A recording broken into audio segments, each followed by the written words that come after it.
Okay, well, your extra little 10-minute runaround, I think we're ready to go. So Test. Thanks everyone for coming. The snow isn't here yet, but I think last year when we did these, every day the weather was terrible. So it has to happen that way, but at least it's not here yet. So we'll get it going, and hopefully it doesn't hit this afternoon. So a few new faces. I'm Tyler Williams. I'm an extension educator located here in Lancaster County. I focus primarily on cropping systems, but my real focus is on weather and climate with cropping systems. So I do a lot of ag meteorology stuff. So that's why everyone heckles me about the weather and being wrong, is because we're not always wrong. We're mostly right. So that's usually how I look at it. So again, just if you're not familiar with the format, like I said, this is kind of the first one of a 6-week series. You can come and go as you please. And as you saw, we have a pretty good spread each week you can pick from. We put this live, so we have some people that join online and watch. So we kind of have a camera in the back and try to use microphones to make sure that they can hear. But the layout, if you haven't found the restrooms, they're down the hall there. We'll take a break probably around 10:15-ish.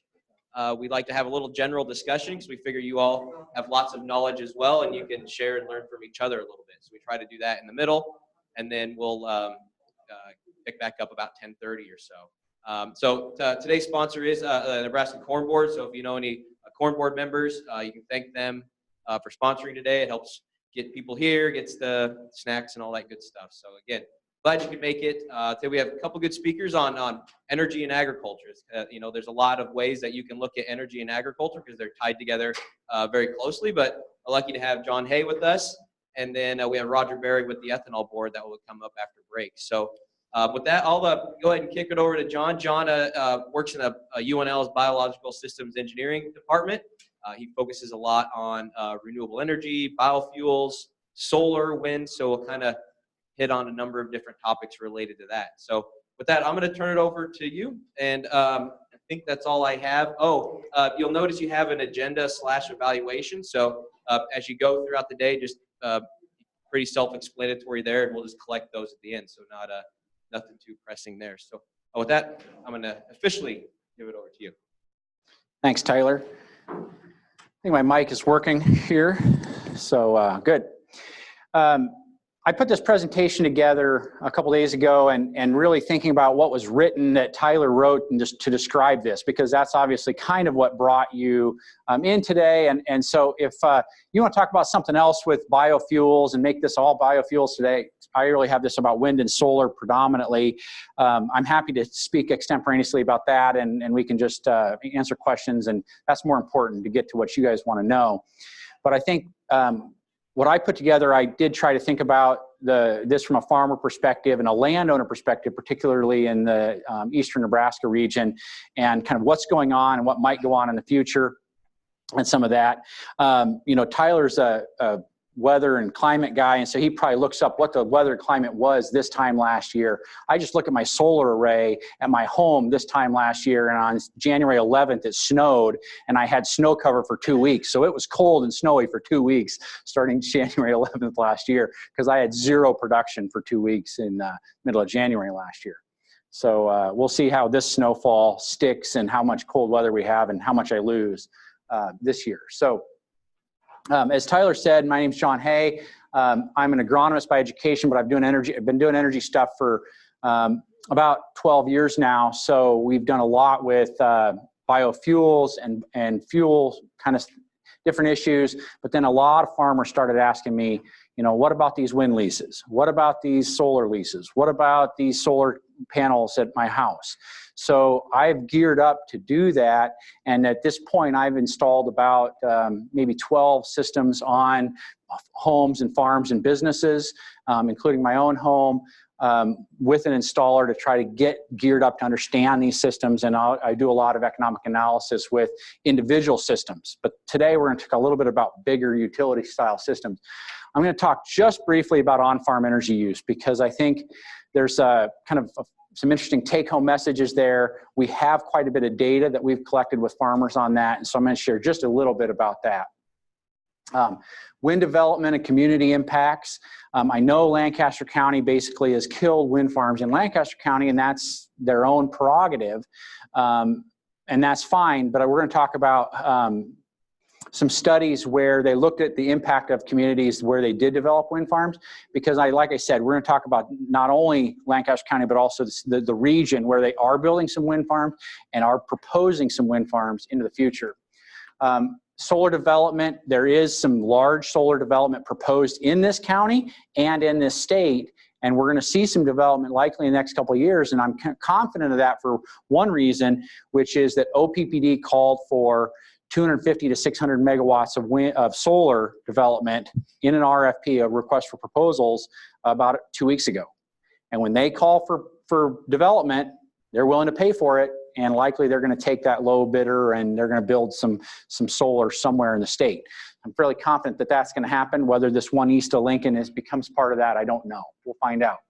So here's the part where you have to give some input. I'm going to give you a couple minutes, and I want you to list the top 3 ways you use energy to grow corn. You could choose either irrigated corn or dryland corn, but talk to your neighbor, make that list of 3, and then we'll see how right you are. This will not be graded.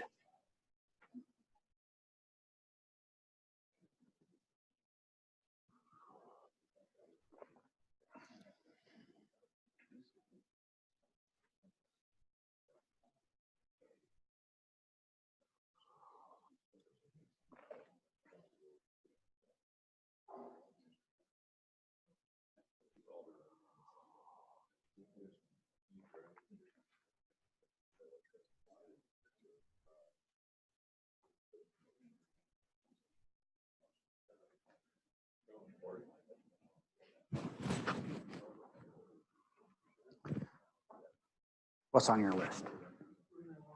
What do you think? What's that? Fuel, electricity. Those would be good guesses, and they're on the list, but they're probably not the top.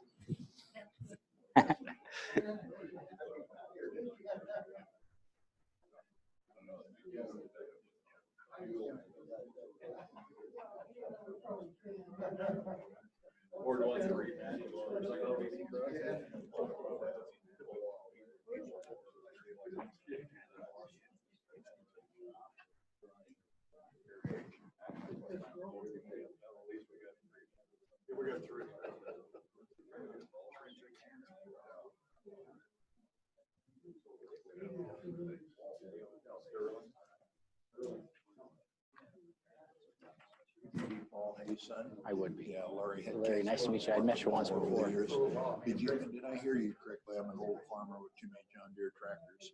That Lancaster County is not allowing wind. Their zoning basically precludes wind Yeah, power. they don't know. I was county commissioner for 30 years. They can put them, but they got to make strict. Yeah. Well, and they can do it, but the things that they tried to pull some fast ones, all the cement in, they didn't want to take it down to 6 foot. oh, I understand. They didn't want to have setbacks and whatnot. So that outfit out of West Germany. Right. They're Yeah.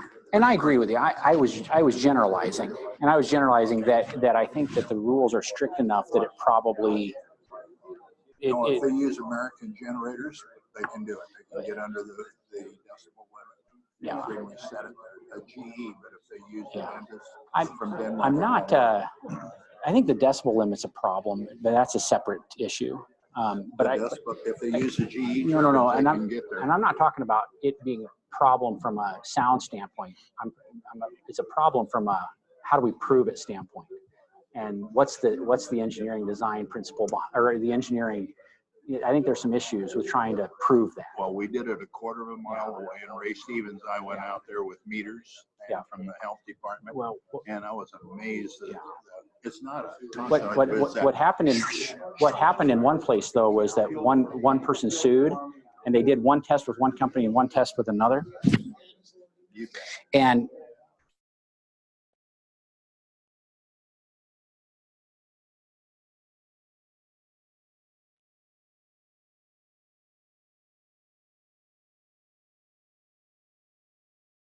we had some good conversation. I got in my own conversation, so I let that go a minute longer than I wanted to, but that's okay, because I think that we're having some good conversations and thinking about how is energy use farm. Does anybody want to share what they think the number one energy use in corn production is? Fuel.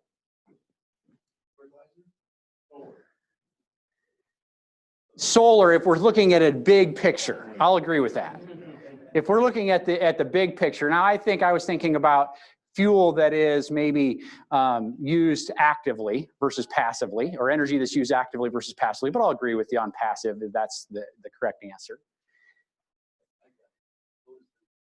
And that's where he was saying solar and photosynthesis. When we look at the big picture, photosynthesis is the driver of this and where most of that energy is come from. Yeah. So I think I didn't draw maybe a boundary around this as clear. So I think that's fine. You guys took that to a different boundary than I was thinking, but I think that the answers are very good. So let's look at some of those numbers. Now, the answer is that photosynthesis and solar energy is the correct answer from a big boundary perspective. But when we look at purchased energy that the farmer is actually using in dryland corn production, 68% of that came from the fertilizer. So whoever said fertilizer, you are right. That's where the energy is. And we don't think about that energy because we didn't maybe use that energy directly ourselves. We purchased it in the form of something else. And that is an important piece to think about. Second is crop protectants and chemical, or actually second is planting and harvesting, but that's hard to avoid. I mean, we've got to plant, we've got to harvest. That's second on our list. And third is crop protectants. Fourth is tillage. Fifth is drying. And so if you didn't have drying, that wouldn't be on your list. But again, it's fifth on the list anyway. And so when we think about trying to reduce the energy use in our farm production, looking at our fertilizer is pretty much the most important thing we can do. Now, yes, we want to reduce how much fuel we're using, and that's important. But it's one of those things where if you say, well, I'm using 5 gallons an acre to produce corn in actual diesel fuel use, and now my tractor gets a little, should I buy a tractor with more fuel efficiency? Well, I'm going to save what, maybe a half a gallon, maybe a gallon an acre across a year? Well, that may not pay for the new tractor, right? And so you wouldn't do it, you wouldn't buy that new tractor for that purpose. Now, if you were in the market for a new tractor, you may consider one that's more efficient, but you're not going to gain all that extra energy back with trying to get a more fuel efficient tractor. But you can make some bigger impacts with some nitrogen use efficiency. And when I say fertilizers, it's mainly nitrogen fertilizers. And I'm not saying that nitrogen fertilizer isn't a requirement for corn production. I'm an agronomist, and I absolutely understand we have to put it out there. But that's where efficiency can be important from a standpoint of every 6 pounds of N in nitrogen fertilizer is a gallon of diesel fuel equivalent. And at today's prices, it costs about the same as a gallon of diesel fuel. So you save 6 pounds of nitrogen, you just saved a gallon of diesel fuel per acre. And so that's where working on that nitrogen use efficiency is good from an economic standpoint. It's good from an energy standpoint. And that's where sometimes when we talk about this, we bring in greenhouse gases and we talk about that. And invariably you'll have somebody say, well, you know, we don't care about greenhouse gases because we don't change our bottom line. And I'll say, well, they can change your bottom line because nitrogen fertilizer is one of the main contributors to nitrous oxide emissions in farming. And that's one reason that farming is kind of on the radar from a greenhouse gas standpoint is nitrous oxide emissions. How do you reduce that? There's really only one way, and that's nitrogen use efficiency, and it's not going to be perfect, you know? And so I also think that, you know, farming is sometimes on the radar and has a bullseye on it from a greenhouse gas standpoint. But I would argue, are we going to stop farming? No, we're not going to stop farming. Are we going to get rid of nitrous oxide emissions? No, we're not going to get rid of them. Can we minimize them a little bit with some nitrogen use efficiency? Yes, but we are doing that from an economic standpoint, trying to make our farms more economical. And so I think that's where we ought to be attacking this, is from do it for economics, but it also has these trickle-down effects. Another important effect on that is also what happens to that N that doesn't get used by the crop. It goes down, becomes pollution. It goes up and becomes pollution and nitrous oxides. And that's poor for societies and poor for the environment, and actually can come back and cause problems for farmers later on. Ask the people in York County and the upper Big Blue Natural Resource District, they're looking at limitations and issues with nitrogen fertilizer application because of groundwater nitrates.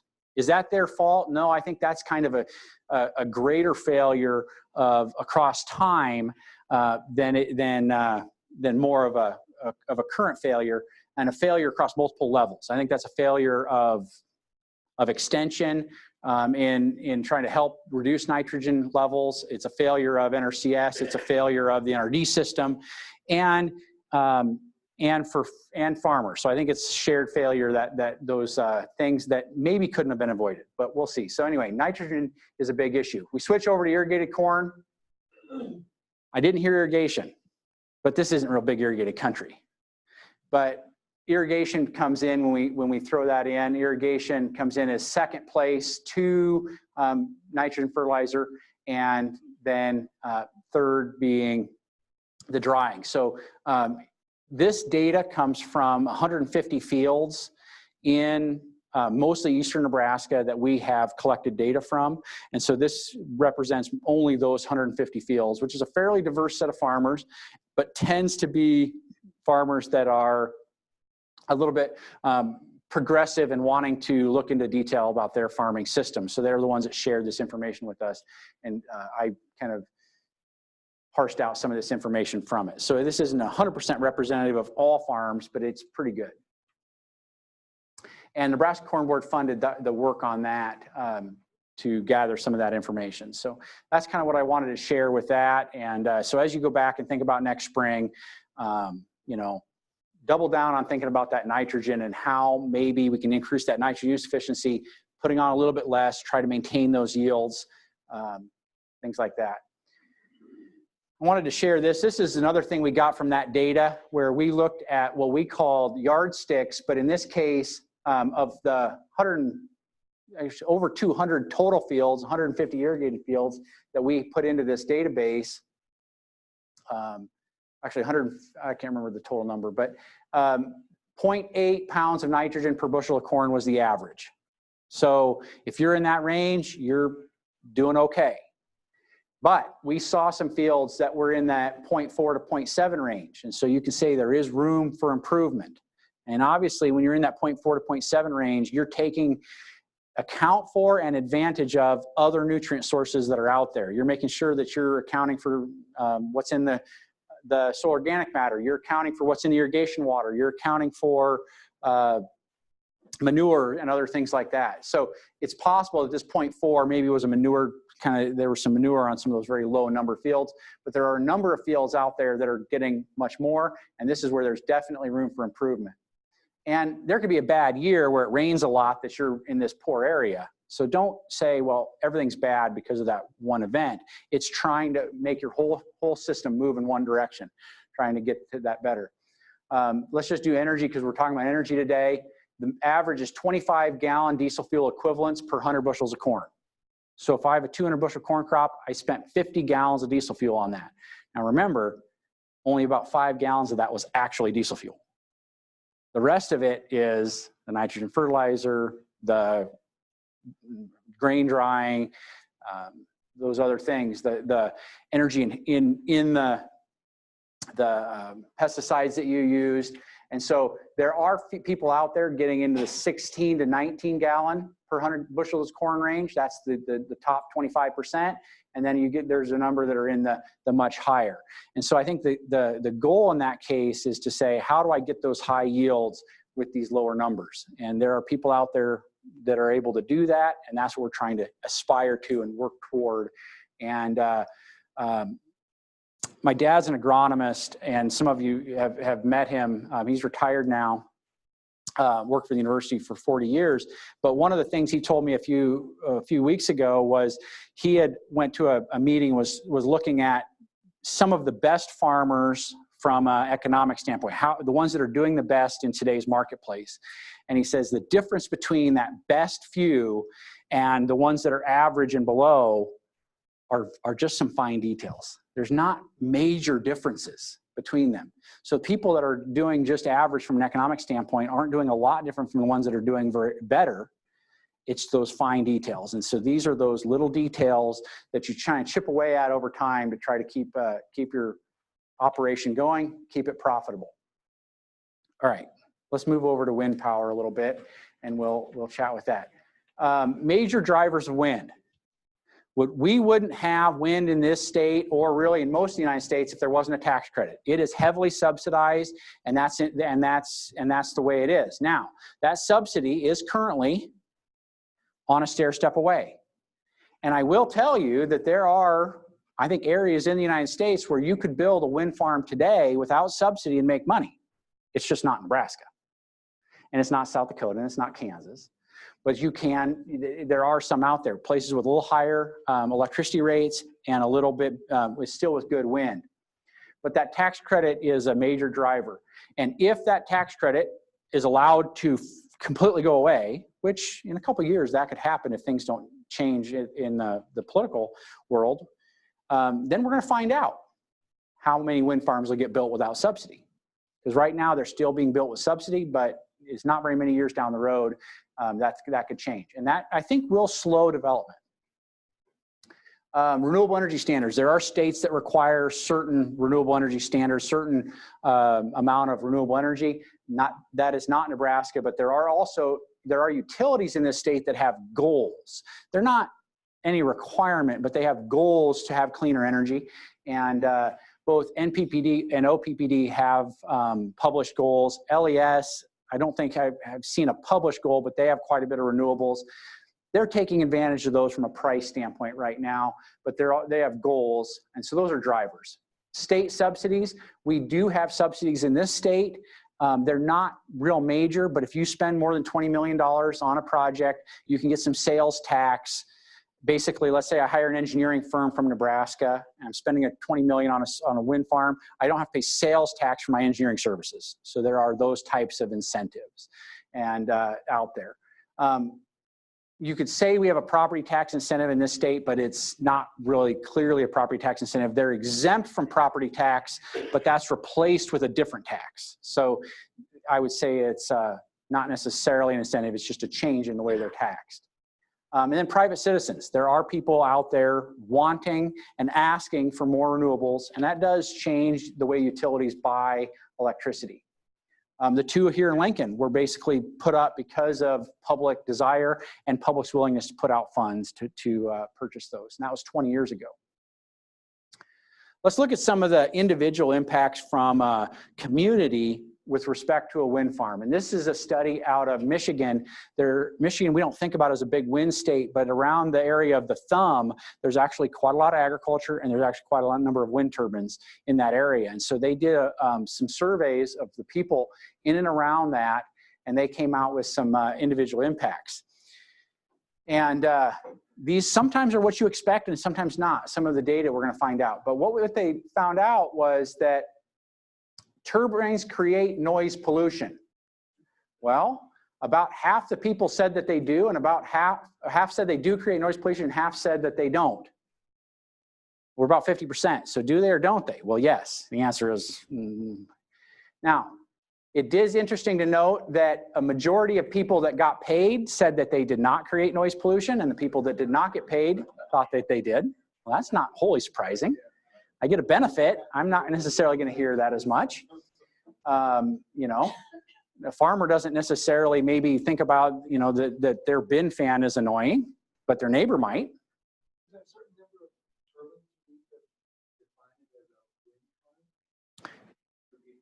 Yeah, is there a certain number of turbines to define it as a wind farm? I'm sure there was in this study. I'd have to go back and look at their numbers, but this is an area with they probably looked at it with 30 plus turbines in the region, and there's probably as many as 300 or 400 in the thumb area, and so they were looking at areas around multiple turbine sites, not one or two, but 10, 20, 30 wind turbines or more. So this is significant turbines around these areas. And so that's kind of the way that is. So do turbines create noise? Yes, but the way people perceive that noise is different. And I think that's just the reality that we face, and we've got to deal with that reality in some ways.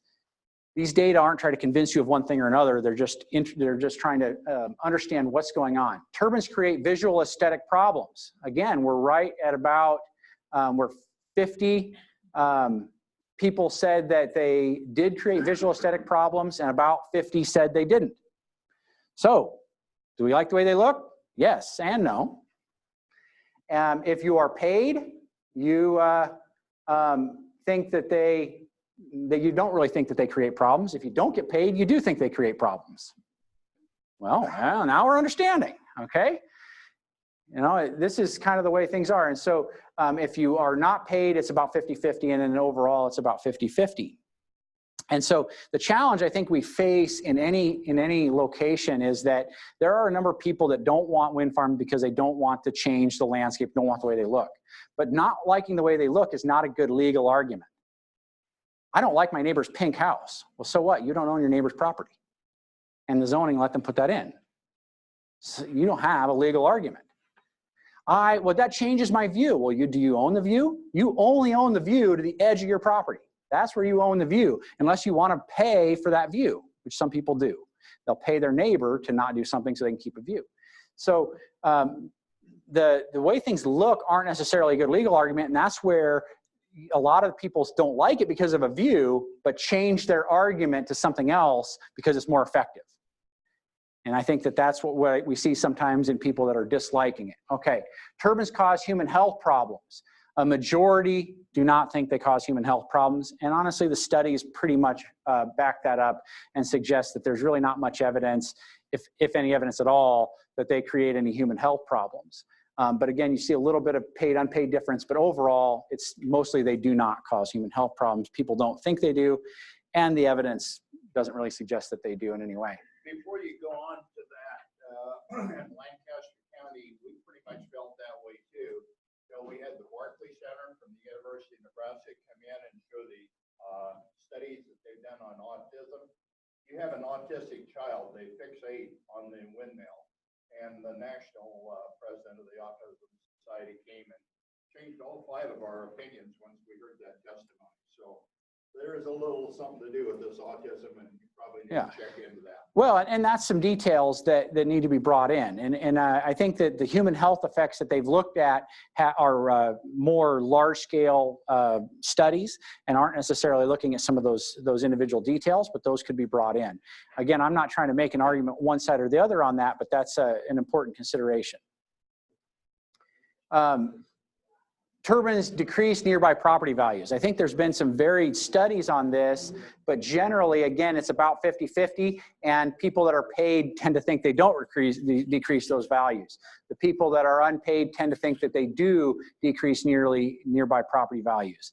And I think that there is a possibility that they do, but I think that it's not always the case. When they look across the country, some places it doesn't change that property value, sometimes it does.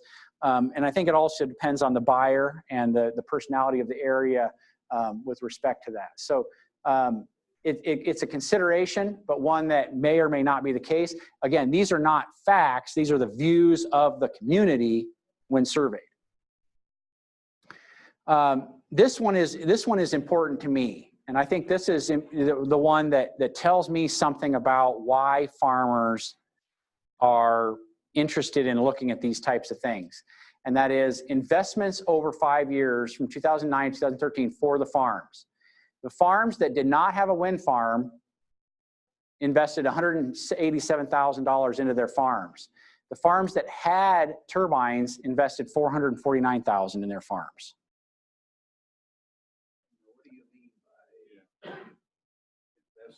Investment. So they are reinvesting money into their farm. And so they are buying new tractors, they are buying new land, they are investing money in the farm.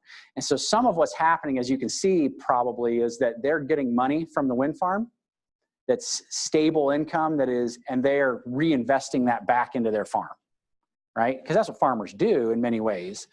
And because they have that more stable income and that more stability, I think they're more able to do that versus the farmer that's not paid doesn't have that income, right? He doesn't have that money, and then maybe that farm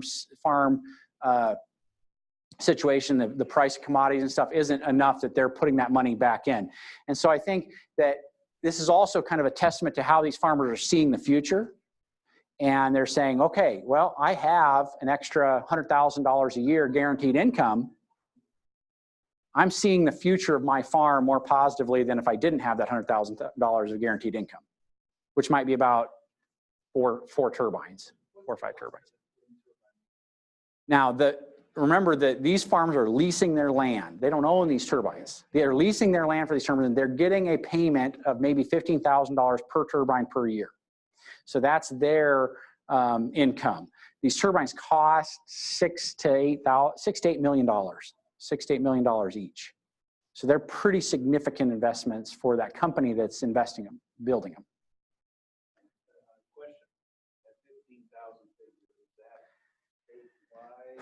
That's a very general national figure. I would say that in Nebraska, I've seen as low as about $2,000 per turbine per year, but that's some pretty old numbers.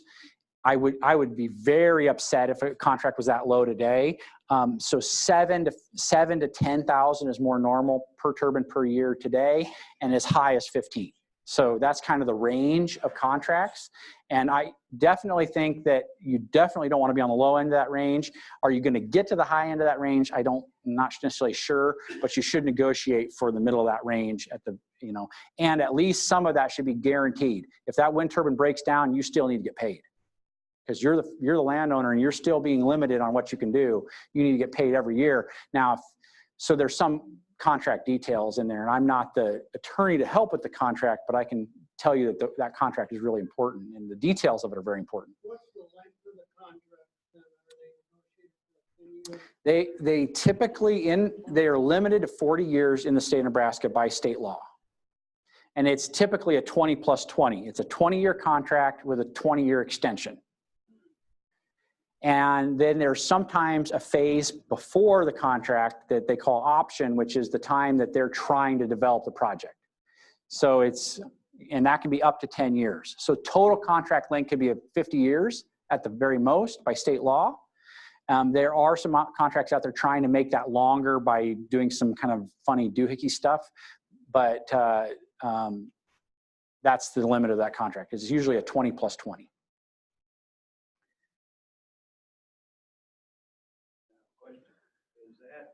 Income that windmill is generating, is that considered ordinary farm income? Or is that in a separate bracket by itself? That I don't know. You'd have to ask your financial advisor on that. I don't know the answer to that. Is that income figure inclusive of the cleanup? There's 30 loads of cement at the base of each one of those. And who's going to remove that? That's the details of the contract. That's in the details of the contract, and you want to make sure that you know what that is. Now, I'm not going to say whether they remove it as it should be removed or it shouldn't be removed. What you need to know is who's responsible for that removal and who's responsible to cost that removal. Because the fact is, if they put in a road and you want to keep that road, maybe it's fine that road stays there. The road that goes from the county road to the turbine. But if you don't want it there, you want to have that stipulated. They put a big bunch of cement in. They are not going to remove that cement, period. They will in the contract remove it to a certain grade, maybe 4, if it's in the contract. And that might be 4 feet below grade or whatever it says in the contract. They will cut basically there's a pier right at the top. They're going to cut that off. And that's what they'll do. They're not going to remove it, and that's just the way that is. So. There is a state law that says that after 10 years, they have to have a decommissioning money in place. They call it a decommissioning security. Under state law, they have to have that in place in year 10. And so there is money supposedly to decommission and take those down per contract requirements. We haven't seen a lot of that happen yet. So the details of how that's going to happen are a little bit unknown, but it's supposedly there. The reason it's year 10 is that that's the year they get the subsidy for 10 years. And so basically they are going to run that thing for at least 10 years for sure. And that's kind of a negotiation between the wind farms and the legislature when they wrote that into the law. And so there are some counties that might put that earlier, but that's in the zoning, but that's their own deal. And so I'm not sure if that's good, bad, or otherwise, but that's what the state law says. The percent of farmers that have a succession plan, again, we have a higher percentage of farmers that have a succession plan if they have a turbine. And again, I think this is a way that they're viewing their future and their farm's future. And it could also be, you know, when they put these things in and signed a 50-year contract or a 40-year contract in Nebraska, for example, I had to talk to my kids and maybe my grandkids about that 40-year contract because they might be the ones that are owning that and have to deal with that. Is it okay with them? Is this, you know, or do they at least know about it? So that maybe led to some of these succession plans and led to this discussion. I'm not sure exactly. I'm kind of speculating a little bit about what happened, but I think that this is interesting. And it does say that you know, these wind farms have had some positive effects on these farmers. Now, again, there's other considerations. I just want to throw up some pictures just for fun. Pictures that I took over the last few years. This is west of Salina, Kansas. This is in western Iowa. You've seen a lot of those in Iowa. This is in Sherman County, Oregon. And this picture, I could have stood like this, or like this, or like this, or like this, and taken that picture. There was 2,000 turbines in that area. This is wheat production country in that area, and there's a lot of turbines right along the Columbia River. What percentage of wind farms you said in Nebraska? All of them. How many, Oh. what percentage of wind farms are actually profitable? Oh, you know, we don't necessarily. Oh, the question is, what percentage of wind turbines are profitable without a subsidy?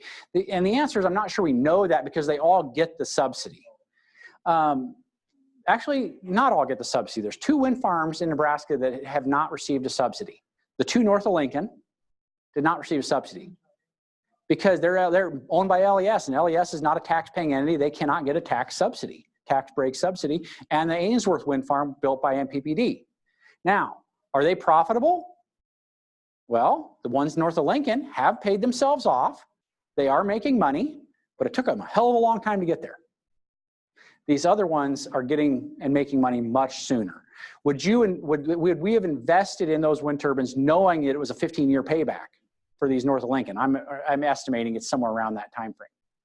15. Does that include all the repair costs? It does. It does. They have a repair contract basically, and they. Because I remember talking to a guy at LES said they replaced a lot of parts.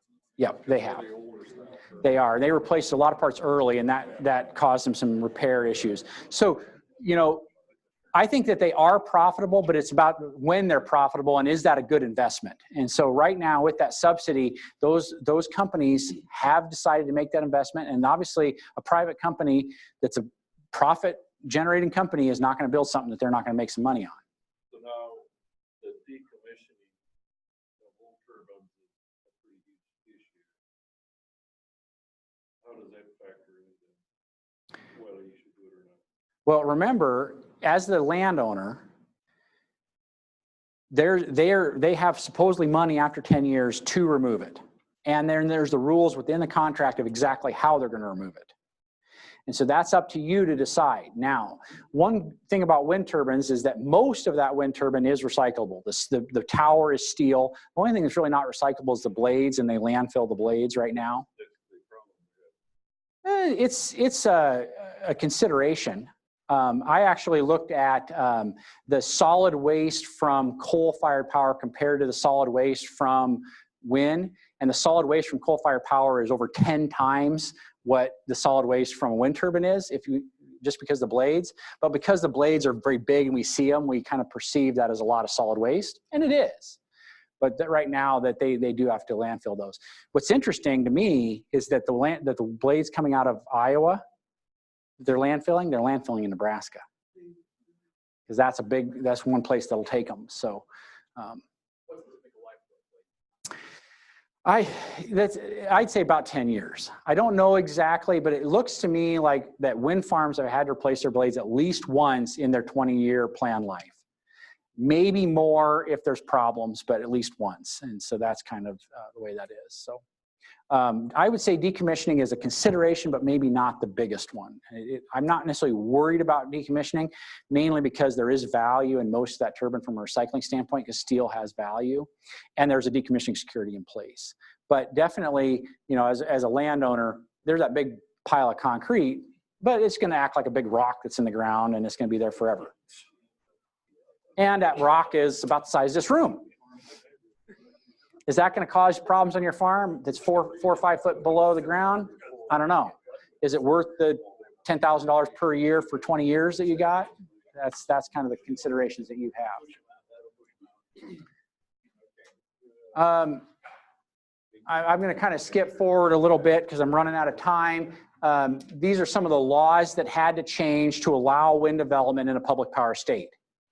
Wind development in a public power state isn't necessarily natural because private companies can't build generation in Nebraska because it's a public power state and the statutes until we changed rules to allow for that private development.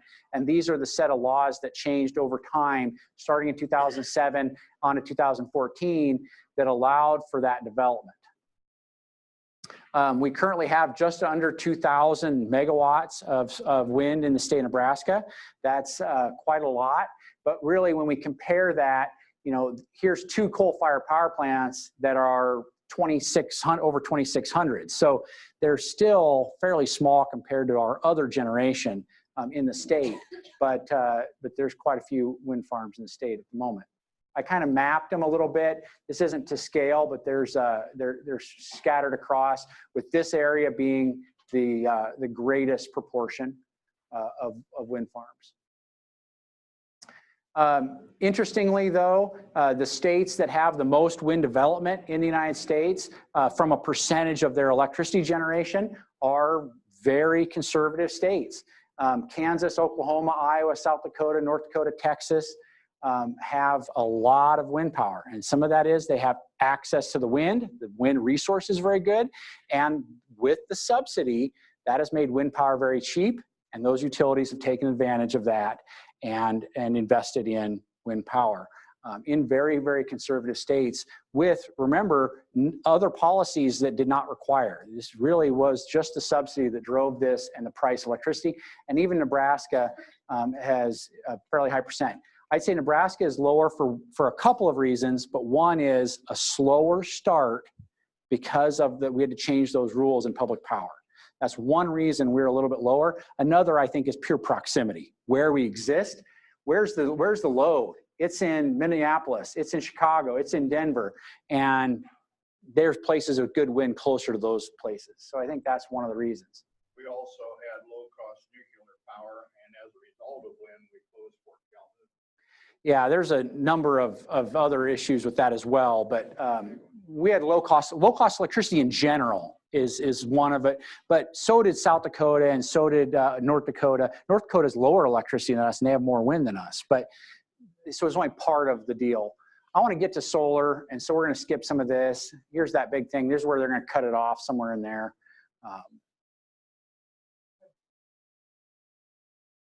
Go ahead. Well, I just had a question. When you said that, you know, for average for corn, 20-gallon fuel equivalent. 25-gallon diesel fuel equivalent. Yeah, for 100 bushels. How do other crops compare? Other crops compare would be, now if we think soybeans, it's actually going to be quite a bit lower, but that's because we don't apply all that nitrogen, remember? So we take that nitrogen basically off the table, and they're going to be closer to maybe 10 or 12 gallon diesel fuel equivalents. And so, but when you start adding crops that use nitrogen, they're going to be up there as well based on yield a little bit, because wheat, for example, we have to put nitrogen to. Sorghum, we put nitrogen to. They're going to be up there as well at some level. So remember, we just have to think about how we're using that energy, because the actual planting and harvesting energy is pretty similar. It's about, and actually harvest is most of that. about 5 gallon diesel fuel per acre is what it costs to plant and harvest a crop. And about 3.5 of that is from the combine.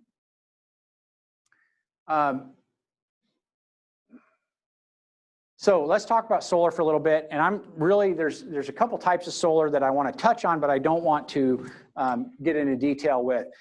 Behind the meter are small residential systems or business systems. You want to know about those? We're going to talk about them on a different day, because that's, I do a lot of work with those smaller systems, but they're kind of a little different beast. Community systems are where kind of a community gets together to build a system, and there's all kinds of different ways that they deal with that type of issues. We're really going to talk about the bottom one today, which is utility or multi-megawatt scale, very large wind solar farms, where they again are leasing land from landowners and farmers to try to get those things to happen. This is actually a picture of the one west of Lincoln that is about 30 acres and functioning today. And I would say from a future standpoint, it's going to be very small. It was big when they put it in, but very small. I have pictures from Wyandotte County, Ohio, because I work very closely with the educator there in Wyandotte County, Ohio, and he has pictures from the whole process of one that was built there that's going to give us a sense of what it would look like to build one here. First of all, I want to talk a little bit about where they might build one here. Oh, there's a proposed one east of Lincoln that's 1,000 acres in size and will be, and so let's just go back one. This is a 12 megawatt project, 83 acres and 150,000 panels. 150,000. And actually the panels might be a little bit larger. This one is 230 megawatt, 1,000 acres and almost 1 million solar panels. So pretty good size. This is O Street. This is Holdridge. This is Adams. This is Havelock. This road right here is what, 134th. Okay, and so this is that gun store that used to be a factory right here. That's Stevens Creek storage. What's that? Stevens Creek storage, you pointed out. Gun store's right on the corner. Right there. Oh yeah, and then this is that other store that, yeah. Okay, and so you can see these in pink are what land has been leased already by that company to install solar. If they get that built, this is where these will look like this, somewhat. What's that? There's gonna be some holes in that one. Holes?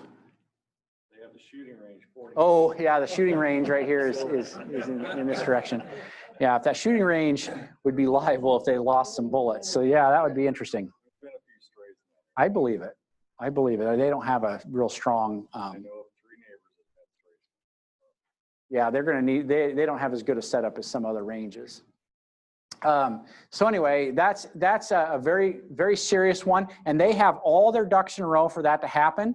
And what we're waiting for, and what you're going to see in the news when you know that thing's going to happen, is that somebody bought that electricity. Everything else is been dealt with. They are ready to go for that system.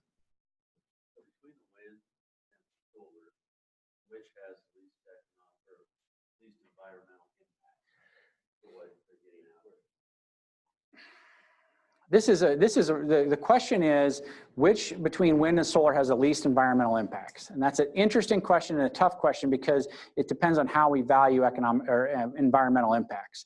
We put up a wind turbine. That wind turbine has a visual aesthetic look that we can see it from a long ways, and it does have a potential to kill birds, some birds. If we're careful and don't put that in a place with a lot of endangered birds, it's probably not a large bird killer, probably not a big deal. But that's where it has some environmental issues in that respect. This solar farm, we can't really see it from very far away. We have to almost drive by it to see it, so it doesn't have a lot of aesthetic view issues. We drive, let's just keep going on a little bit. We're going to build some parking and some road, or some access. This is a lot of gravel, but it's really just an access road. Then we're going to put in some wiring, and then this is where I wanted to get to. We're going to drive I-beams into the ground. So from a removal standpoint down the road, We just have I-beams that are driven in the ground. So we don't probably have any of that now. The other thing is that wind farm on a quarter section put in 3 wind turbines and took up maybe an acre of ground, and you farm the rest of it. This thing leases your quarter section, or they're going to take a quarter section, they're going to put a fence around it, and you don't touch that quarter section for the life of that contract. It's a little bit different deal. Not a lot different, but just a little different. We got to think about it just a little bit different in that way. And the likelihood is that the land has got very little use underneath. We're doing a little work trying to help people figure out the best things to plant under there, but generally, here's what's going to happen. They're going to try to plant something under there. It's not going to do well, and they're just going to mow it twice a year. That's what's going to happen. And it'll look okay, but that's kind of what's the situation. In New Zealand, they're using sheep to graze this because it's really hard to mow around all that. It's very challenging to mow around that, and weeds are an issue. I've heard of one sheep grazing situation in the United States. I am still thinking that the norm is going to be to not have sheep grazing. What I am worried about is that this company has 1,000 volts DC going through these, and they don't want anything alive out there if they can handle it because there's liability. And they don't want people out there as best they can because there's 1,000 volts DC going through these wires, and that can be a little bit of a so. But sheep is an interesting idea, and there's some others that are out there. There's 2 types of systems. I'm running close to out of time. I'll take just a couple more minutes. I'll be done. There's a fixed system like these. These are fixed at a maybe a 40-degree angle, and they don't ever move. The ones that they're building today are not fixed. They'll actually face east in the morning, and then they'll turn and face west in the evening. And it's a one-directional or one-axis tilt. And there is some added maintenance to that, but they gain about 15% production. And that's important from an economic standpoint. 15% production, approximately, when they do that compared to fixed. So it is important in that way to get that extra production. Currently, I would say that solar, large-scale solar like this, is more expensive than large-scale wind. Both are subsidized. In both cases, the subsidy is going away over the next couple of years, at least planned to go away in the next couple of years. But solar is more expensive. But solar does have one advantage, and I think this is why OPPD and others are interested in it, is that our best wind month is right now. Our highest electricity use month is in August. Our lowest wind month is in August. When does solar production peak? July and August. The production meets the load better, and that can have value in a marketplace that values the time of production. And we now live in a world where all of our utilities are on an integrated economic marketplace for electricity on a day ahead and spot market. And so electricity is all bought and sold at a day ahead and spot market. And so we sign these contracts. So the OPPD signs a contract for 20 years to buy electricity at 3 cents a kilowatt hour. Yeah, that's a long-term contract on paper. Then they actually buy their electricity on the spot market on the day ahead and spot market. And hopefully they sell their electricity for 3 cents for more than 3 cents on that market, make money, and that helps the ratepayers. That's how the system works right now. And that's an important concept to get to. If you're interested in solar leasing, there is some publications that my cohorts have written. I did want to bring up one website just for fun. I'm going to refresh it to get the most up-to-date data. I just said that electricity is bought and sold on a spot market. Well, right now, on the spot market, right now, the electricity that's coming into here, let's get over it, is 36% wind. This electricity is 36% wind right now at this moment, this 5-minute increment. It's also about 23% coal and 26% natural gas. And as the day progresses, the wind is going to increase today, and we're going to maybe hit 40, 45, 50% wind. And then as into the evening, it'll go back down and that natural gas and that coal will expand. So they're turning down coal-fired power plants. They're turning down natural gas plants through the middle of the day today, and they'll turn them up in the evening tonight. And that's how we're balancing that system right now in Nebraska today and through actually a marketplace from the Texas border to North Dakota. If we go back and look at the cost of electricity right now in this 5-minute increment is pretty low. And that's because we don't have a lot of demand and we have a lot of electricity production. And remember, wind power is very, very cheap. And the price is about 1.4 cents a kilowatt hour on the spot market right now. Remember, you're paying about 8 to 10 cents for your electricity at home. It's 1.4 cents on the spot market today, except for right there, it's negative. Electricity price is negative on the Kansas state line. Are those people benefiting from that negative? Well, not at this moment, but on average they are in some ways. But that negative is driven by wind. There's a wind farm right there that's putting on more electricity that's needed in that area, and that drives the price down to a negative value. Purple is negative, and so that may be negative 1 or 2 cents. That's live data right now on 5-minute increments. SPP.org. Southwest Power Pool, SPP, Southwest Power Pool. And Nebraska is a member of the Southwest Power Pool. And that's why we are in that mix. That's all you got to put in. You'll get to this. You'll get to actually just this their homepage, like right here. And you can look up that data. So I'll be around today if you have any questions. I think we're going to go to a break. And if you want to talk during the break, I'd be happy to do that. Oh, we'll see power prices throughout the day change, and we'll see prices as high as 40, 50, 60 cents a kilowatt hour. Remember, you're paying 10 cents, it might be 60 cents. Well, that's where that solar array is betting on the fact that the price is going to increase and they're going to sell it at those high prices during part of the year, and that's where they're going to make their money.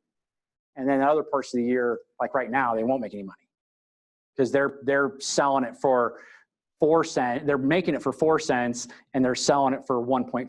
So they're losing money at the moment, but in the summer they're selling it for big bucks. That's what they're trying to.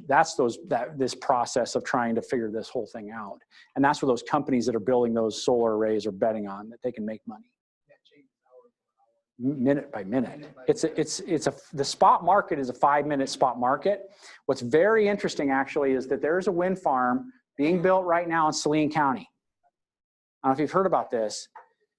As I understand, and I'm not been up on this 100%, but as I understand, they have not sold the electricity for that solar or the wind farm. They are building it under the speculation that they're selling on the spot market, that they're going to make money.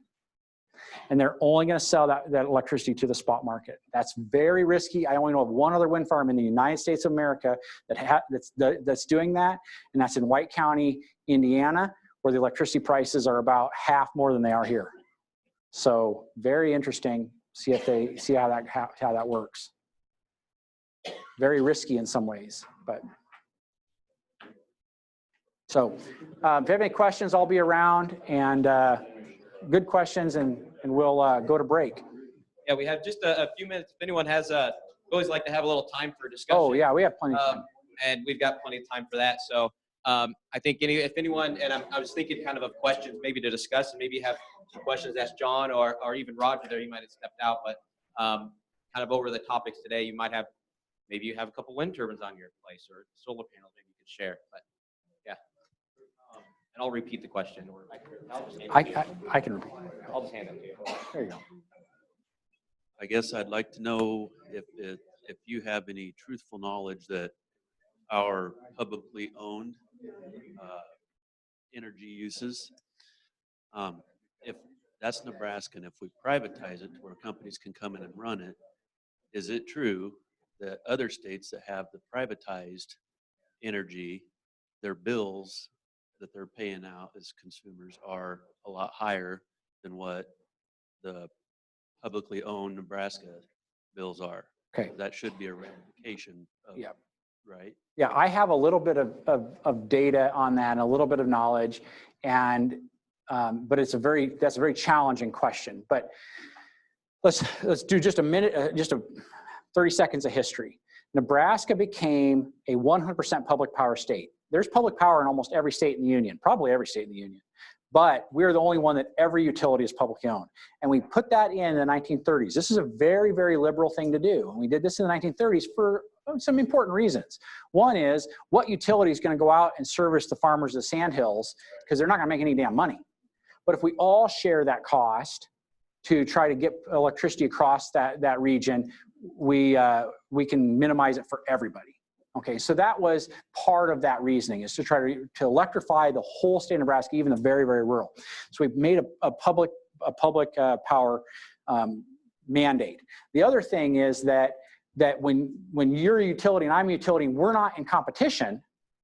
We don't have to build extra power lines to try to compete for different resources. So we all work together to have a minimum of an electric grid that keeps us, our rates low. And I would say that was very successful for a very long time. And it still is successful at some level of trying to keep our rates low. We used to say we have one of the lowest rates in the United States. And at one time we were the bottom 5, which is very good. Now we're 11. So we have worked our way up in prices a little bit. I'd say though, we are benefited by the fact that we're close to Wyoming and the coal fields are close. That helps our rates stay low because we don't have the transportation cost for that coal. But the things I discussed are reasons why our rates are low. Now, the states that have private tend to be a little bit higher, but not a lot higher. Okay, so that's where, if we were to privatize, would we see higher rates? Possibly. And maybe it would be a little bit of a mixed bag. We might see lower rates in some places and higher rates in other places, because again, once you have competition, things kind of change. So I think that there are some probably pros and cons to considering going private. And I would like personally to see the state of Nebraska evaluate whether that's worth it to go private. But I'm not suggesting that they should or shouldn't. I'm saying we need to evaluate, because that would give us information. Because one thing you get from going private is the tax dollars from that. We're not getting those tax dollars now, but we do have low rates. So I think that public power in Nebraska is one of the things that holds down rates. I think that there's a few other things that hold down rates, proximity to Wyoming, a few other things. So it's a tough question. I would say that at one time, it probably was a really strong argument to say we're one of the lowest. Now we're not totally the lowest, but we're still down there. We're 11th right now in the lowest for lowest electrical rates. It's totally 100% public power. Yep. Other states have typically have a mix of public and private. And so that's the challenge where if Beatrice, for example, wants to build a natural gas power plant, because they didn't contract with NPPD for the next round, they want to build a natural gas power plant.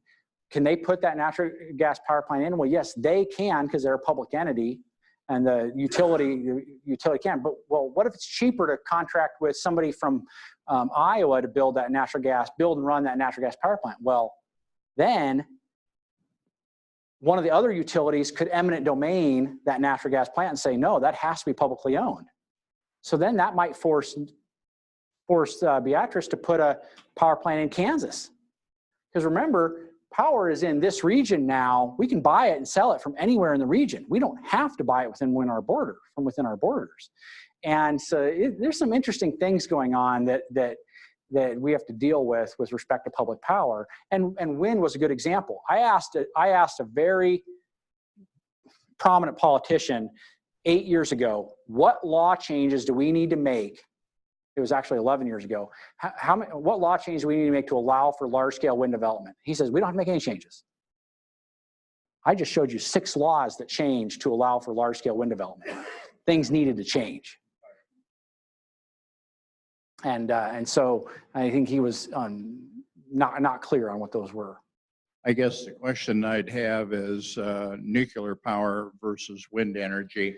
And I know nuclear power cost has come up significantly because of all the regulations been thrown at it in the last couple of years. But just give you an example, as a county commissioner here in Lancaster County, when Kawasaki came in, particularly on the new car line, Mr. Tamba was sitting in, I was chairman of the county board, and Mike Johans was mayor of Lincoln. And the reason that Kawasaki located here, I thank Mr. Tamba for choosing Lincoln over Schenectady, New York, and Marysville, Missouri, and Lincoln, Nebraska were the 3 finalists. I said, we're glad to have you here. Why did you come? And he said, your low-cost public power. He said, brown bottle flu is also a factor. We have less of it in Lincoln, Nebraska, and we do our other factories. In other words, people show up for work on Monday morning. But he said the main reason was our low-cost public power. And at that time, he quoted the figures 37.3 cents in New York for public power, 18.6 in Missouri, and 5.6 is what he was able to contract. He says, I'm not looking at the now. He says, I'm looking at the future.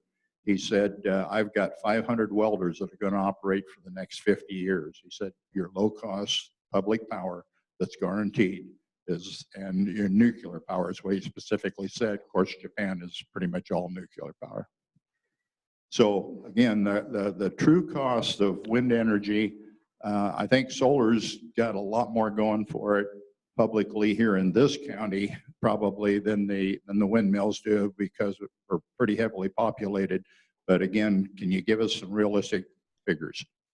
Nuclear is a really tough nut in some ways because of public opinion and how difficult it would be to build a new one because of public opinion and because of the huge, enormous cost of building a new one.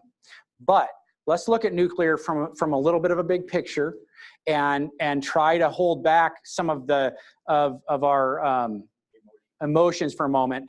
And if we were to look at human deaths in electricity, the safest electricity in the world from a human death standpoint over the last 50 years is nuclear power. Period. It's safe. And that doesn't mean it doesn't have negative issues. It has highly radioactive waste and other things, but it's a very safe form of energy. It is a very, very, very cheap form of energy, but only after you build an enormously expensive plant and run it until it's paid for. Now it's cheap. And that's where it's very difficult to get over that hurdle of spending billions to pay off billions to have cheap power. So when the fact that we run these old plants, that electricity is very cheap because we're running an old plant that's paid for and into the future. So the nice thing about nuclear is also that it is a great base load, and we need a base amount of electricity on all the time. 6.8% of this electricity is nuclear because there's 2 nuclear power plants in that footprint. One in Kansas, one in Brownville, Nebraska. And they're just on, and they're running at full capacity all the time. And you need at least some level of that, of electricity on all the time, and they can provide that very, very well. I am very kind of, that makes me sound kind of pro-nuclear, but I can also kind of go on the other side and say, look, how many billions of dollars in 15 years to build a plant?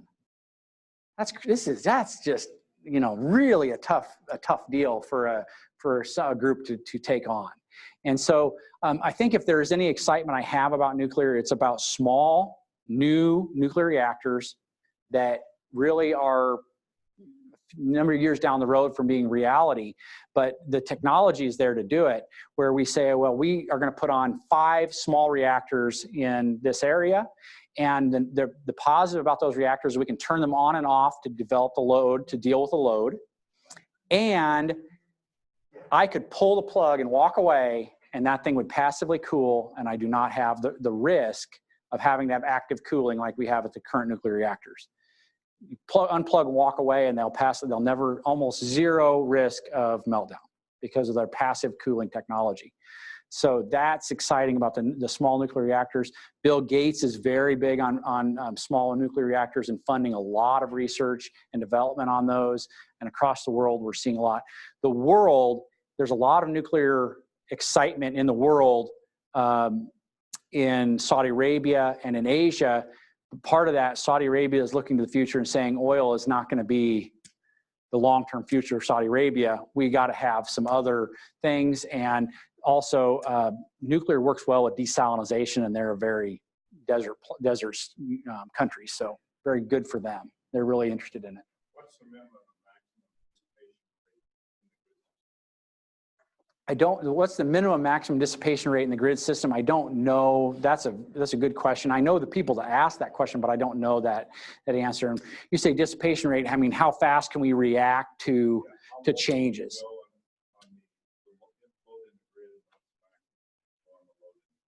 Oh, the maximum we probably could determine pretty easily, because we can look at the capacity of all of the power plants out there and say, this is the amount they could generate. That's a pretty clear number we could probably find out. How low they could go, that's a little tougher, because there's only certain power plants that we would want to turn off. A nuclear power plant, for example, at least right now, it doesn't want to turn off unless it has to, because it takes a long time to turn it back on.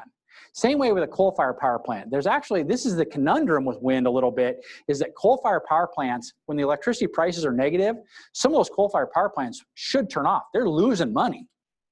But if they shut off, they increase their maintenance, because that turn off, turn on adds maintenance. So they're like, oh, we're just going to sit and wait and pay and lose our money and hope that the electricity comes back.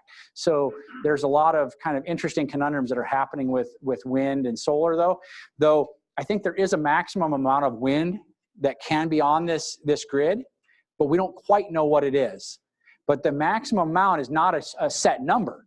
It's a particular moment in time where the Southwest Power Pool says, ooh, things are getting a little bit iffy about if that wind is going to be available in the next 5 minutes. So we're going to start turning off wind farms, turning on natural gas to try to make things stable. And when they start turning off wind farms, the next wind farm is not going to get built, because there's too much risk of them being turned off and not making any money. So there's a natural kind of economic thing that's going to happen here in the next, I think, 3 or 4 or 5 years, where we're going to slow down building of wind farms, because we've met those criteria. But I don't think we have to make laws to make that happen. It's going to naturally happen. Okay, let's thank John. I'll be around. Thank you guys very much. We'll just take about a 15-minute break. We'll be back here at 10:35. Feel free to bounce around, ask questions, talk whatever. Snacks are in the back. Restrooms are down the hall. So we'll be back about 10:35.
kick off the next session. There might be a couple people coming back in. So the next session is looking a little more at ethanol, right?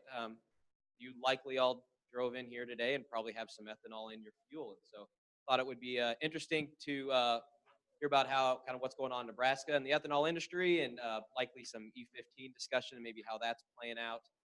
So yes, we invited Roger Berry, the administrator at the Nebraska Ethanol Board. So he'll go through a few things here, talking about ethanol in Nebraska. But I think anytime you have questions, similar to the last one, please chime in, and we'll have some more time at the end as well if you don't want to interrupt. So, but yeah, if you have questions, jump in. But I'm going to go ahead and turn this over to Roger, and I just appreciate you coming in today and hanging out with us. Well, thank you very much, Tyler. I appreciate the invitation to be here today, and I appreciate all of you allowing me to come in and talk to you about that E word today, ethanol, and how important it is. And what I want to do is relate it back to what it means to you as farmers here in the state of Nebraska. Now, before I start in, I know several of you here in the room, but a lot of you I don't know. I just want to kind of give you a little bit of my background. I've been very closely involved with agriculture for most of my life. I used to farm and ranch out around the Farnham area, which is south of Gothenburg, out in kind of central Nebraska, what we used to call west central Nebraska. Had both irrigated and dry land acres, and had a cow-calf herd plus a farrow-to-finish hog operation. So I've kind of had all facets of agricultural operation. And in 2002, unfortunately, a change happened in our lives. And then I extended my agricultural career more into working for associations. I went to work for Nebraska Farm Bureau, worked for Nebraska Farm Bureau in various positions for about 10 years. After that, I went to the Nebraska Corn Board and was the Director of Market Development for about 4 years with the Nebraska Corn Board. And now here I am with the Nebraska Ethanol Board, and very happy to be here working on what is maybe one of the biggest income producers. Well, not the biggest, but one of the main income producers if you grow corn on your farm. So that's what I want to talk about here today. What we're going to do is kind of go through just 5 different areas. And please, as we're going along, interrupt me. To me, it's those questions that are the most important. And I may not have something in my presentation that you want to talk about today, and that's perfectly fine. We'll completely change directions if we need to, because I want to take care of and answer the questions that you have so that you're getting the information you need when it comes to ethanol. But here's what we're going to look at. How's the ethanol industry doing today? Latest news and develops in Nebraska. What's going on with the US EPA? I'm sure you've heard a lot about what's different things coming out of the US EPA here lately. E15 and opportunities for you within that E15 realm. And what's the future look like? Is it promising for Nebraska ethanol? So those are a few of the things we're going to dive into here today. So let's start off with, how is the ethanol industry doing today? Many of you probably know that we have 25 ethanol plants here in the state of Nebraska. We are the second largest producer of ethanol in the United States, only beaten by Iowa. Iowa produces about twice as much ethanol as we do. They have about 45, 46 ethanol plants. We have the 25, as I said. So we're number 2 producer, though. Nationwide, I'm sorry, before I go on from that, currently there are 24 plants producing ethanol in Nebraska. So over the past year, past 2 years, where we've had this little thing called small refinery exemptions that has hurt the ethanol industry tremendously, Nebraska has been very lucky in the fact that we've only had 1 plant completely closed down. And that is the Aurora East plant in Aurora, Nebraska. The Aurora East plant was one of the early plants that was built, and it is a smaller and a much more inefficient plant. I'm not sure what the future is of that plant. There's been some talks of it maybe starting back up at some time if conditions get better, but we'll see on that. But what I want to get across here is that we've been very, very fortunate here in the state of Nebraska to only lose 1 plant. Because as you can see, nationwide, we've had over 20 plants that have either idled completely down and just sitting there waiting, or completely shut down due to the low margins that are in ethanol right now, that continue to be in ethanol right now. I just received an email this morning from a plant employee talking about how margins are in the negative again for our ethanol plants. And there's a lot of reasons for that. But a lot of the federal policy is a lot of the reason for that. And we'll get into that a little bit later here. We have a capacity here in Nebraska to produce 2.6 billion gallons of ethanol each year. That's a lot of ethanol. But we're only running at a capacity the past 2 years for 2017 and 2018, we've only produced about 2.1 billion here in the state of Nebraska.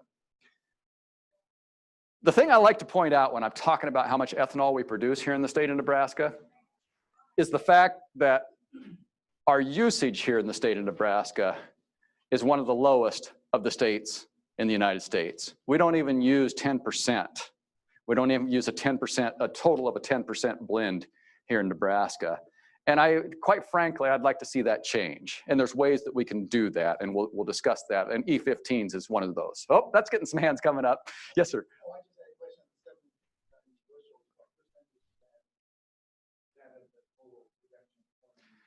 In Nebraska, 36, oh, I'm sorry, I need to repeat the question. The question is, in Nebraska, what percentage of that 750 million bushels, what percentage is that? It's 36 to 38% generally is right around where it went. So a lot of times we just round it up to 40% of the corn produced in the state of Nebraska is what that is. There was a question over here too. Yeah, we're running at 2.1 billion gallons right now out of our plants here. Now, in a manufacturing plant, you have to be at a certain capacity where you start to break even and make dollars. Or at 2.1, are plants making dollars? The question is, where we're running at 2.1, where we're not running at a certain maybe efficient capacity, are our plants making money? Did I capture it correctly? So right now, very, very little. Because of that, because of the fact that the margins are so close. When they look at what's it cost to produce that gallon of ethanol and what's the return to that ethanol plant. As much as even 3 months ago, a lot of the plants were running in the red, burning through capital, just like a lot of your farms have been burning through capital. So right now, not a good situation. But we all know, I mean, we're farmers, we're optimists, right? There's always next year. That's just the way we operate. We all know it's cyclical, it will change. But this current cycle that we've been in, especially in agriculture for, well, as Gary and I were talking about, it's been 6 years now that we've been in this down cycle. You begin to wonder, when will it change? But it will. It will change. And that's exactly what we'll see happen with our ethanol plants. Yes, sir. I don't know the answer to this, but byproduct being the distillers. At what point does that start affecting the price of the distillers? The question is, on the byproduct, and we actually call it co-product now. So at what point does that start affecting the price of that co-product with the negative margins here? Once again, distillers is a commodity. It's going to be at a price based upon where they can, it's going to be priced based upon where they can get the best price for that, whether that be in exports or whether that be in local use around that ethanol plant. That's another thing that Gary Hellerick and I were talking about beforehand, the fact that the industry was built on the Golden Triangle. And that's what was promised to a lot of people. And I've had some good discussions on this, and a lot of people who are very concerned that we're destroying the Golden Triangle on there. So these are some discussions that will continue on with ethanol plants. Oh, I'm sorry. The question is, what's the Golden Triangle? Basically, the Golden Triangle, as you as farmers grow corn, that corn comes into the ethanol plant. Out of that ethanol plant comes ethanol and distillers grains. That distillers grains goes back out to the farmers to feed to their cattle, to their any livestock. About any livestock can use it, of course, in varying degrees. And then that money then is put back into that operation to grow more corn, to go back into the ethanol plant, to come back into the livestock. That's what we call the Golden Triangle. Kind of a closed system of operation there. So yeah, it's hard to answer your question because of so many factors that are in there based upon what our exports doing, where we're at with all of that. And another thing that's starting to happen is you're seeing the distillers grains being broken down even more. They're pulling the corn oil out to use in biodiesel. They're pulling the fiber out to be used in cellulosic ethanol within that very same plant. So there's a lot of things that are changing in there and a lot of things that are going to have to be looked at. Galen Erickson approached me the other day with the University of Nebraska and was quite concerned about this too. So we've got some discussions that are going to have to be had. And hopefully we can come to some solutions that work good for you as the livestock feeder and for our ethanol plants here in the state of Nebraska, which both are extremely important to the economy here in our state. So, any more questions on this slide? All right, I'm not seeing any. So what are the economic impacts of the ethanol industry? And I have not included a lot on distillers grains in here. This is mostly on the ethanol. And that's why I say, if you do have questions, continue to do just like you're doing and ask me about those things that are on your mind if I'm not covering them here during the presentation.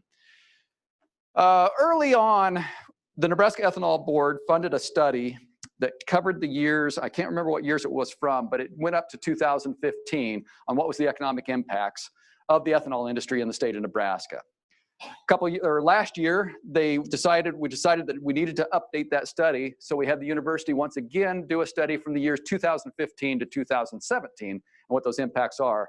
The results that you're going to see up here is from that latest study that was done for the 2015 through 2017 years. So what are some of the highlights of that?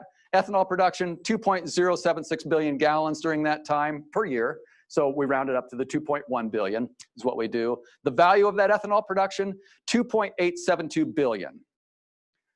That is down from what the original study said, going up to the year of 2015. At that time, for that original study, it was about a $5 billion industry in the state of Nebraska, and that's the number we like to use. So why the difference here? Mostly because of the fact that those margins have been so slim with those ethanol plants, and as you look at the price of ethanol, it has actually been down on the board what the price of a gallon of ethanol is. So that's why you see that difference there. Not that we've produced less ethanol, we haven't. We've actually produced more ethanol than what we would have up to that 2015 year, but it's just that because of the economics of it all, the value has actually decreased just a little bit. 1,453 full-time employees in the ethanol industry. Those are the employees of the ethanol production facilities. Where are those jobs at? They're in our rural communities. And that's what's so important about this. They're in our small towns like Ravenna, like Axtell. You know where all the ethanol plants are. They are helping our small rural communities. And that's what I like about the ethanol production facilities, of what they have the ability to do for economic development in our small rural communities. It's extremely important to a state like Nebraska, where we have a lot of these small communities. The labor income, 109 million. Indirect business taxes, 13 million. The overall impact, if you start getting away from just that impact or just from the employment of those plants alone, but on outside jobs that are made to support those ethanol plants, then you go up to 5,166 full-time jobs that are produced by the ethanol industry here in the state of Nebraska. Total labor income, 370 million, a total output with everything of 4.154 billion for those years of 2015, per year for the years of 2015 through 17. So you can see how important it is to the economic functions of the state of Nebraska. What would the state look like if that were taken away from us? What would your farms look like if that were taken away from us? Just overnight, like that. It wouldn't be a good picture, would it? So that's kind of all I had on kind of what our current production facilities are, what our economics are. Any questions before we move on? Yes, sir, Rod. I have a friend that does trucking, he hauls ethanol. What I can't understand, he goes to Iowa and gets a load of ethanol every day and takes it to these tank farms just south of Lincoln on Saltillo. I'm surprised that he just doesn't haul from Nebraska, but why would he go to Iowa? Isn't there's any tax reasons or regulations? Casey's own those tanks down there. It's those whiteheads. He owns those tanks down there. That's why it's coming from Iowa. Casey's is Iowa based. They're buying Iowa. Okay. It's Williams Pipeline. So basically what the question was, just for those who are online watching, is that Rod has a friend who drives a truck, and hauls ethanol from Iowa here into Lincoln on a daily basis. Rod, I can't answer your question. I don't know why that's happening. I can kind of summarize maybe why a lot of it is, because the majority of the ethanol that's produced here in Nebraska goes to California. The reason being that they can make better money in California, even with trucking or even with shipping costs on. Most of our ethanol plants are set up for rail. Yeah, they can ship by truck too, but it's more efficient to ship by rail. And because of the low carbon fuel standard in California, and because our plants have done such a good job of increasing efficiency, that ethanol is worth more money in California than it is locally around here, because of a carbon tax, if you want to put it that way, and the fact that it's a low carbon fuel, it's worth more money out there in California. So that might be part of it. That's probably not the whole thing, but I can't specifically answer your questions. All right, let's move on to the latest news and developments here in Nebraska. We already talked about 24 out of our 25 ethanol plants are producing. Infrastructure. To me, I think that this is one of the biggest factors that's holding us back here in the state of Nebraska, is our fueling infrastructure. We have rules and regulations that you just can't drop ethanol into the infrastructure, especially higher blends when you start talking about E15 and beyond. You can't just drop those into the tanks that are currently in the ground without going through a process. Now, a lot of those tanks that are currently in the ground can handle up to E100 or 100% ethanol, but it has to be verified and certified through the Nebraska Fire Marshal Office that those tanks and that infrastructure can effectively handle that ethanol without causing problems and creating leaks that would then harm the environment. So that's our biggest holdback, in my opinion, on getting above 10% blend rates here in the state of Nebraska. But we are working on it. Nebraska Corn Board currently does $50,000 grants to help stations. Now, if a station has to go in and replace 2 tanks and put 8 or 10 blender pumps in, $50,000 is a drop in the bucket. But most of our stations don't have to go to that extent in order to start offering higher blends of ethanol. But the money is there. LB 585 was passed by the legislature last year, which is a mechanism that's going to help kind of along the same lines as the Nebraska Corn Board grants, to be able to help stations who want to start moving higher blends of ethanol. The bill was passed in 2019, but there was no money appropriated to go along with it. And it's to provide for 3 years, $1 million a year to help stations who want to put in higher blends of ethanol. So we are working on coming up with funding more through well, I can't say private sources, but through other sources, rather than getting it out of the state general fund. And what we're doing with the Nebraska Ethanol Board, Renewable Fuels Nebraska, and the Nebraska Corn Board are working with the Nebraska Department of Energy. Excuse me, they just changed their name. What was DEQ, the Department of Environmental Quality, now the Nebraska Department of Environment and Energy. We're working with them and have applied for a grant through the Nebraska Environmental Trust Fund. We won't know how we're going to come out with that until probably March, April timeframe, somewhere around in there. And if we can get the funding that we're looking for on that, then we will be providing that $1 million a year for 3 years with Environmental Trust Fund money. So all of you who play the lottery, keep playing it. That way we have money to expand our infrastructure here in the state of Nebraska. That's not controversial at all, is it? So I didn't think so. All right, let's move on before I get myself in trouble here. There is talk of another biofuels infrastructure program at the federal level. It was one of President Trump's promises to the ethanol industry that we really haven't seen anything of yet. I'm not sure we're going to, but there's still talk of it out there. It would be through USDA, just like we did hear about a program that was about 4 years ago that brought, I think it was about $3.2 million into the state of Nebraska of federal money, and then that was matched with local money to increase the infrastructure. And we wound up putting in over 100 blender pumps into stations with that. Does everybody understand what a blender, when I talk about a blender pump? Okay, a blender dispenser is how I should say it. It basically will allow you to blend. Let's say you have E10 sitting in one tank, E85 sitting in the other tank. It will dispense straight E10, it will dispense straight E85, and it will dispense by blending those two fuels, an E15, an E20, an E30, an E40, whatever you want to dispense. So that's what I'm talking about when we talk about blending pumps. Right now, they're located all around the state, but only about 100 stations would have those. So during the height of the BIP program, when things were kind of scarce and the manufacturers knew they could make a lot of money off of them, they were about $35,000. I couldn't believe that when I learned that.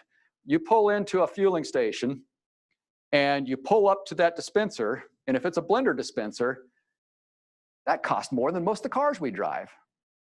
$35,000 just for that dispenser sitting there. That doesn't include all the infrastructure underground, the tanks, the piping, everything else, all the controls, just for that dispenser. Now they're down, you know, at a pretty good cost savings now, a mere $30,000. What's a regular pump cost? The question is, what's a regular pump cost to put in? Some of your bigger retailers who really buy these dispensers in bulk are looking around $9,000, $10,000 on a regular dispenser for a brand new one. And that would be one with all the bells and whistles where you can go up and watch TV while you're filling up and all that. So there's a big difference in them. Yep. E15, available year round. I had the pleasure of going to Council Bluffs, Iowa last spring and listening to President Trump make this announcement. And it was a big deal. It is a big deal. It has the potential for being a big deal, but it's going to take time. It's going to take time for E15 to really start catching on. And that's where I need your help, is anywhere where you're running E10 now, you can run E15. Now, I got to go back on that just a little bit and say any vehicle 2001 and newer can run on E15 according to the EPA. So you can put E15 in any vehicle 2001 and newer. And that's where you all can help, is by switching, especially in your automobiles, over to that E15 where you can find it. If you go to a retailer who doesn't offer it, tell them you want it. And here's why you want it. One, it helps your bottom line on your farm, because we can move 50% more ethanol by going from E10 to E15. Nationwide, if everything that's using E10 today went to E15, we would be producing another 7.5 billion gallons of ethanol to go from E10 to E15. Because roughly now we blend, I'm going to round it off to 15 billion gallons. It's actually a little less than that, about 14.1 to 14.2 billion gallons is what we blend domestically today. So double that if we went to the E15, and if everybody using E15 today, or using E10 today, went to E15. Yes, sir. So how many more bushels?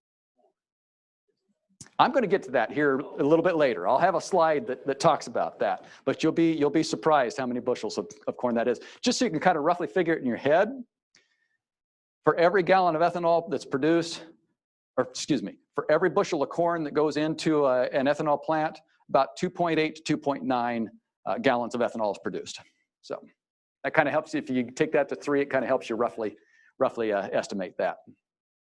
But if you go into a retailer who doesn't have E15 and you want to start saving 5 cents a gallon on your fuel, and who doesn't want to save 5 cents a gallon on their fuel, tell your retailer, you seriously need to start thinking about this, because I want you to start putting this in so I have availability to it.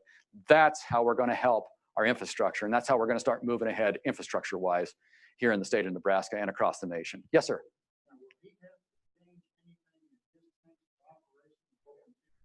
It depends upon the operation. It depends on how new their tanks are, and it depends on their piping. That's where I was talking about. They have to certify all that. They have to have the papers that they can show to the fire marshal that this tank is certified for that fuel. And the fire marshal can help them come up with those papers to see whether they are certified to be able to do that. If they're not certified, yes, then they do have to start looking at, okay, what needs to be done. That's where these grants come in then, and encourage them to get a hold of the Corn Board and apply for a grant. But they don't have to put in a blender pump. No, you don't have to put in, the question was, do they have to put in a blender pump to dispense E15, say? No, they do not. And what we'd like to see in a lot of situations, where you pull into a station, they have 87 octane, they have 89 octane, and they have 91 octane. We would like to see them take that 91 or that 89 octane, which they sell very, very, very little of anyway, and drop E15 in there. And then they could offer their customers a fuel that's 5 cents, 3 to 5 cents cheaper than that E10 sitting over there, that 87 octane E10. So that's what we'd like to see. Most plants, oh, let's see, where were we at here? E15 available year round.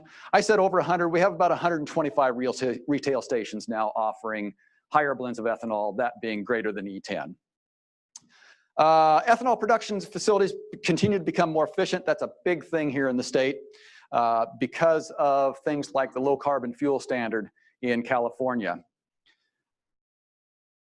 Some are adding value-added operations such as high-protein corn oil and corn fiber, but as they do that, that gets back into our golden triangle and starts decreasing what they were built on, that being the golden triangle, because then they're taking that distiller's grain, they're pulling the oil out of it, they're making higher protein out of it. Right now, what's distiller's grains? Around 30% protein, somewhere around there.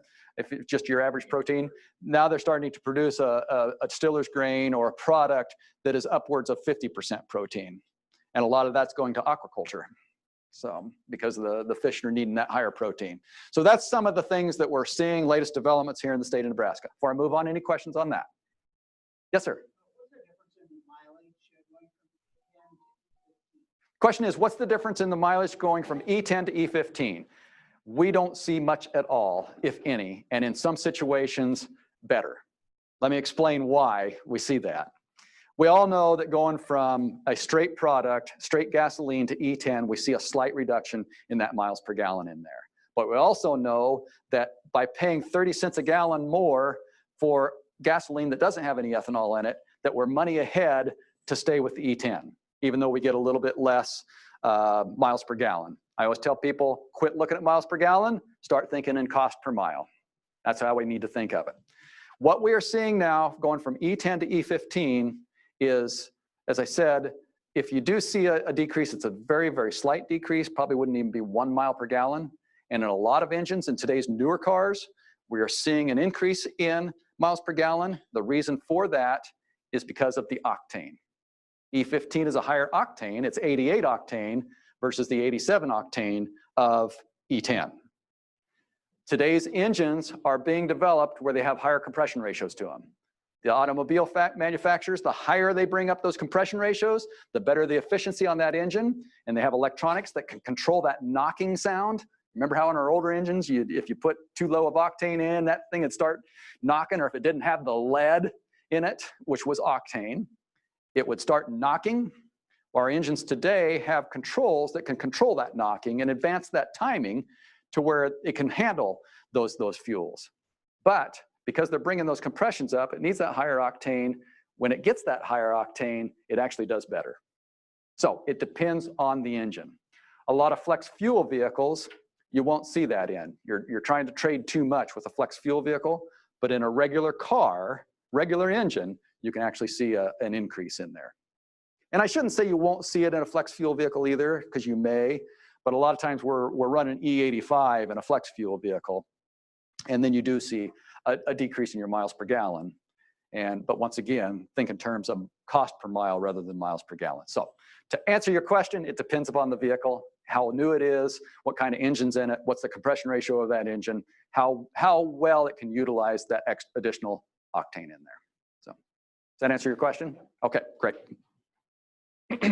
So let's talk just real quickly about what's going on with the EPA. Here in the news lately has been a lot of angst between the ethanol industry and the oil industry. It seems like we're always at each other's throats. And it comes down to something very simple.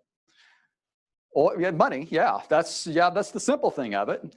Oil, actually by using 10% ethanol in the fuel, oil makes money on that. Because they were able to decrease the octane of the base fuel, put that 10% ethanol in and get back up to the octane, that 87 octane, which is the minimum that they have to have. So we actually helped oil make more money with 10% ethanol because they were able to not have to make those elements, which benzene, toluene, xylene, which by the way, benzene is a known carcinogen, which we spew out into the air through our fuels, through our cars, but we're able to take and displace that with ethanol to where it's not quite so toxic to be running in our vehicles. And it costs them a lot of money to make that benzene, toluene, and xylene. Aromatics, that's what we call them, is aromatics. So today, what we're doing is we're able to displace that with the 10% ethanol. But oil has drawn a line in the sand, and they said no more than 10% will be blended into the nation's fuel. That's why you see oil coming on so strong here in the last couple of years, especially the last year, because we now have E15 approved for year-round use in our automobiles. And they are sticking to their line in the sand and saying no more than 10%, and it all comes down to market share. They're saying we will not give up any more market share. But the matter of the fact is, they could make even more money if they would go to E15 nationwide, because then they could drop the octane of their base again, which costs them less to make, drop that 15% ethanol in, and we would have the same 87 octane, because then it would be an 87 octane fuel rather than an 88 octane fuel. And ethanol industry would be better off for it. It helps the automobile manufacturers take into account the efficiencies they're trying to put into their engines, but it all comes down to no more than 10% market share. So that's what it all comes down to. So that's why you're seeing these big fights between oil and the ethanol industry in there. Will we someday learn to get along? I don't know. It would sure be nice. It would sure be nice. Yes, sir. So really, when a small refinery asks for an exemption, they've already got the equipment, the manufacturing equipment to lower their octane in the manufacturing process to do that. Or do they have to add another tower or something in the distillation tower? They would have to retool that distillation tower. But most of your refiners that are asking for these small refinery exemptions are not blending anyway. They're buying RINs from those places that are blending, that have RINs to put on a sale. And that's, to get into the science of RINs, we could be here for another 5 days and maybe still not understand it completely. But that's what we see with that. Most of your small refinery exemptions are coming from those who are not blending anyway. They don't want to have to start buying RINs. So for those refiners who came on early, put in the capability to blend, don't have to buy the RINs, they're doing great. They're doing great. And that was the whole purpose of the RIN, was to be an enforcement mechanism so that these plants would, it would get to a point where it was too expensive to buy that RIN. It would be better off to put in what they needed to blend and put that 10% into the fuel. Sure.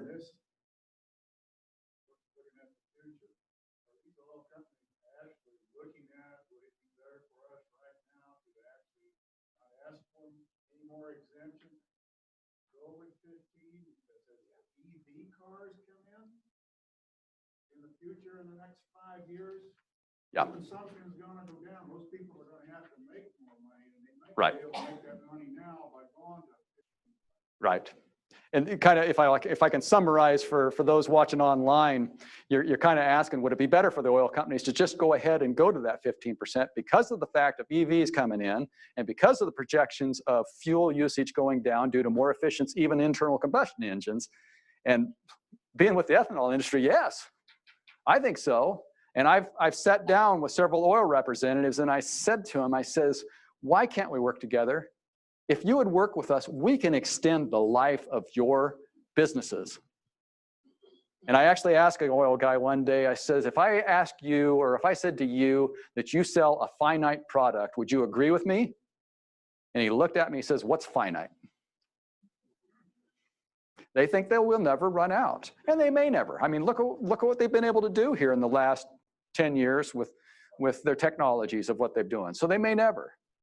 But there's another factor that comes into that, and that's the environment.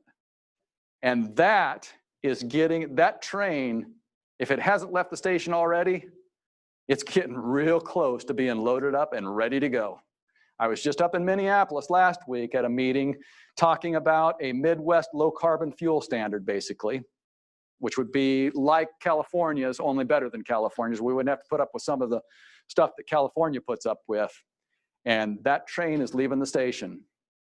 And there could be some differences. And this could be big for you as farmers too. Because for those of you who are doing no-till practices and doing conservation type things when you farm, you, if it's set up correctly, can start having the capability to be paid for those practices. Even if you've been doing them for 20 years, you can still be paid for those practices. Unlike a lot of programs where before, the environmentalists are saying, well, they're already doing a good job of it, so we can't pay them, but we'll pay those lackers who aren't doing those, we'll pay them to come online. We are making sure that somebody who's currently doing those practices has that same opportunity to profit from doing those practices as what you are. And we'll talk a little bit more about that if we have time. But you'll hear more about that. It's called Midwest Clean Fuels Program, is what it will be called. There was just a release of their white paper on, what's today? This is Friday. It was Wednesday when that white paper was released, kind of describing the program. So it's coming from an organization called the Great Plains Institute out of Minneapolis. I got to tell you, it was really fun at that meeting. This is the second one of those meetings I've been to, and it's made up of a conglomeration all across the board, minus oil. Oil is not at the table on this. But it's fun to sit down with environmentalists, and I mean diehard environmentalists, and work on solutions on farming practices you're already doing, and making sure that they understand what those are doing for carbon reduction and what our future transportation looks like. And when we talk about future transportation, we can't get hooked into the deal that everything has to be electric, everything has to be biofuel. It's a conglomeration of it all, and using it all in order to get us to the goals we want to be when it comes to the environment, and the goals economically that we want to be at to make our farms profitable again. So just kind of a little bit of a teaser on that. I'm sure you'll be learning more. So SREs, why are they so important? Or why are they so bad, I should say? 2013, there was a total of 15 refinery exemptions that were requested. 8 of those were accepted, 7 were denied. 2014, you can see the numbers there. 15, you can see the numbers there. Now, I don't want to get political here, but Trump administration comes in. 2016, and look what happens. Now, some can say that it was, Perdue. He was the first one, wasn't he? The first EPA chief, not Perdue, that's Sonny Perdue. He's USDA. Oh, I can't remember the gentleman's name. Larry, you remember? I don't either. Anyway, he lasted for about 2 years, and there was finally so much pressure that President Trump got rid of him. But now we have Wheeler in there. But you see, 2016, there were 19 small refinery exemptions. They were all approved. 2017, 35 small refinery exemptions, all approved.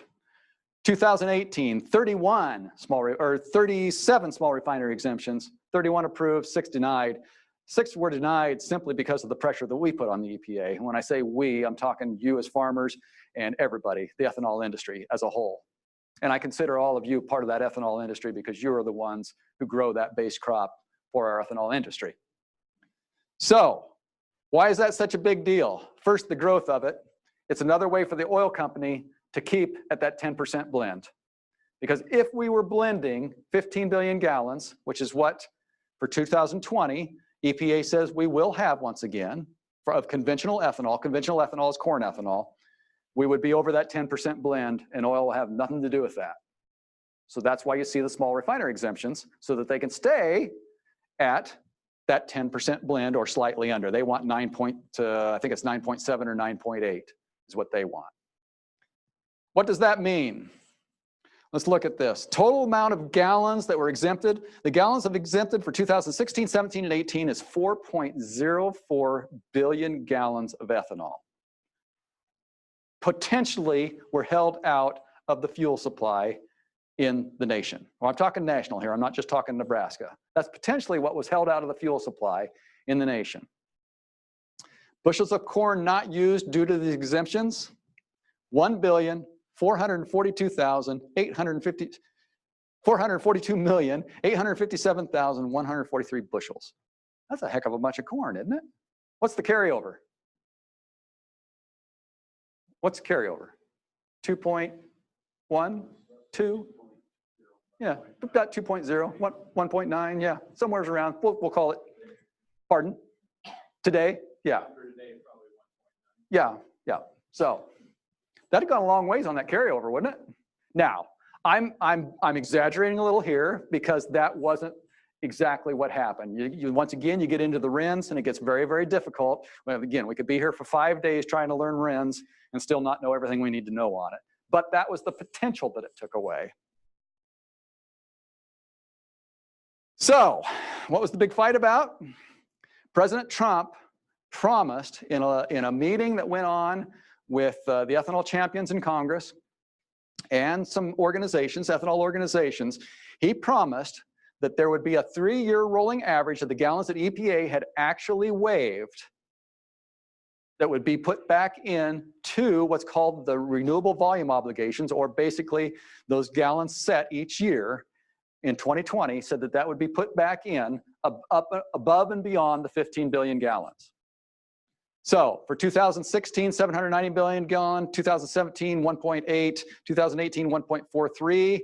That's what was exempted. You take a 3-year average of that, and you've got 1.34 billion gallons. That's what President Trump promised that we would have, promised the ethanol industry, that we would have put back into the 2020 renewable volume obligations, which in effect would have been 16.34 billion gallons of conventional ethanol would have had to be blended for 2020, for this year. All right? What did EPA actually do? Somewhere out of the blue, they proposed that they would be able to use the Department of Energy's recommended gallons. All right, now let's look at each year when the EPA does the recommended volume obligations. I know this gets deep and this gets down in there, so I'm going to go through it real fast because it's hard to understand. But EPA will go to the Department of Energy and ask them, what do you recommend that we exempt out of this application for an exemption from this refinery? DOE will come back with a number, and for the past 3 years, EPA has never paid any attention to it. Basically, what it boils down to is the recommended gallons that would have been exempted was 770 million gallons by DOE. EPA actually exempted twice that.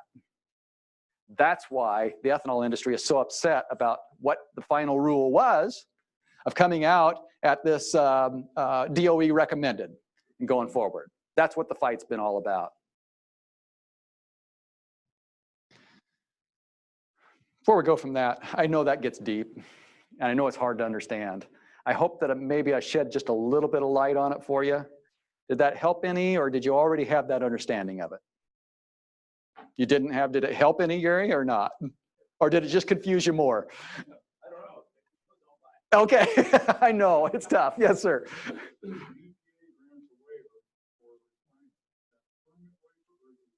Yearly, that's yearly. But the bad part of it is it's done in secret because we don't see those numbers. I was at a meeting at EPA Region 7 in Kansas City the day that the 2020 RVOs were announced, and second in command came on the phone to our meeting there in Washington, D.C., and I can't remember her last name, just under Administrator Wheeler, and was telling us the good news about the RVOs, that we're going to get another 770 million gallon put on. Trust us, we're going to put that in there. And I said to her, I says, if you are going to do it this way, you have got to quit doing these small refinery exemptions in the dark. And you have got to make them completely transparent to include who the refinery is that wants the exemption, how many gallons they're requesting to be exempted, and what is DOE recommending. That way we know and can hold EPA accountable. And right now, that's not the case. So. What information are they using to make these decisions? I mean, is it scientific information that's affecting the economy or the environment? Who does it? And it's all economic. Okay, the question is, what information is EPA using to make this decision on the small refineries? It's all economic. It has nothing to do environmentally. It's all economic. And it's written into the renewable fuel standard that there could be small refinery exemptions. And I should have pointed that out. As the ethanol industry, we are not against small refinery exemptions. Because That goes that, back. oh yeah, to the beginning of the RFS. Yeah, it's part of the law. But there's rules on how to determine that, and it has to have an extreme effect upon the economy of that area of that refinery. And what they've been approving here lately, and I want to point out, we are not against those small refinery exemptions if it's according to the law of the RFS. Because if it's going to get a refinery in trouble, truly going to get the area in trouble, yes, let them be exempted from it. But it's being abused. That's where we get upset. Because of the fact that a lot of these that are being approved, they may be what's considered a small refinery, producing 75,000 barrels or less of fuel per day, but they're tied to an Exxon, or they're tied to Mobil, who have made record profits the last few years.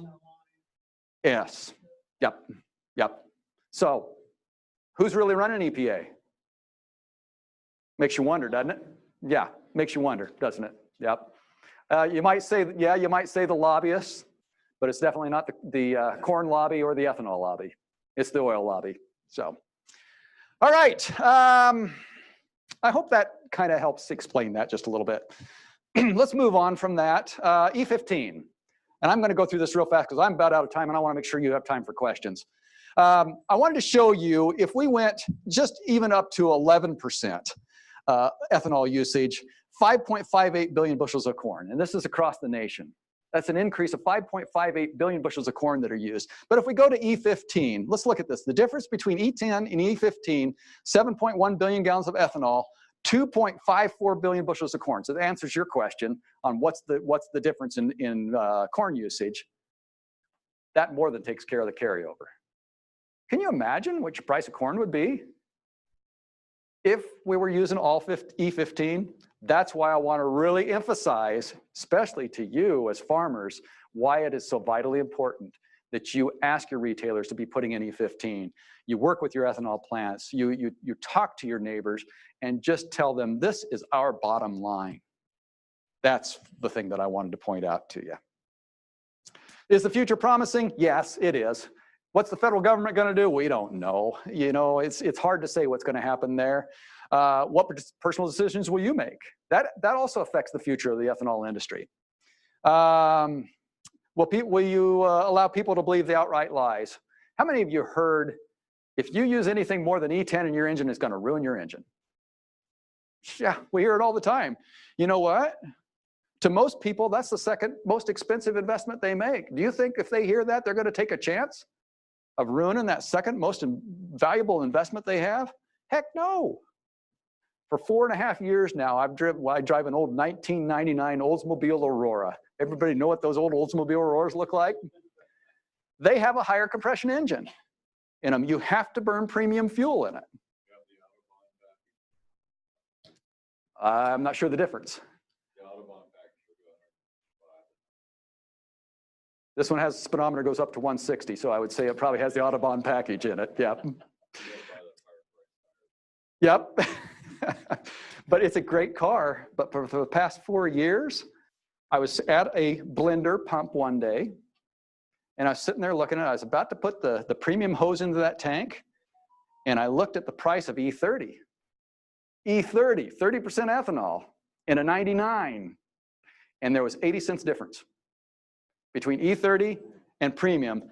E30 is 1 octane point better than 91 octane. E30 is 92 octane. I thought, doggone it, I'm going to do it.